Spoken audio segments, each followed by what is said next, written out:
Welcome to Kenton Teaches. Enjoy the video. In this video, I will explain how to do the bubble quest in Fish. To begin, you'll want to find the quest giver, often indicated by a bright yellow exclamation point above their head.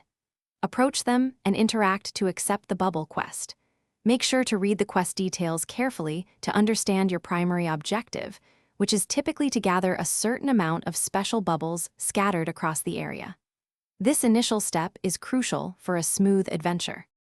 Once you've accepted the quest, your next step is to start collecting those elusive bubbles. Open your map to identify the marked collection zones where these items are most likely to appear.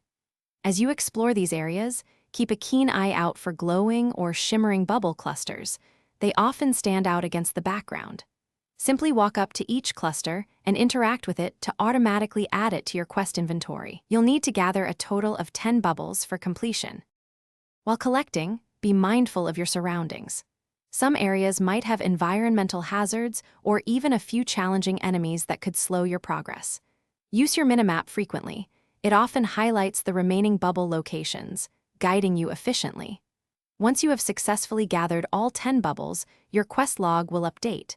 It's then time to make your way back to the original quest giver to report your success and complete the task. Upon successfully completing the bubble quest, you'll be handsomely rewarded for your efforts. Expect to receive a significant amount of experience points, helping your character level up and grow stronger. You will also earn a good sum of in-game currency, which can be used to purchase new gear or useful items. Additionally, you might even receive a unique item or a special piece of equipment, making your adventure even more rewarding. Enjoy your well-deserved spoils. Thanks for watching. Please subscribe if this video was helpful.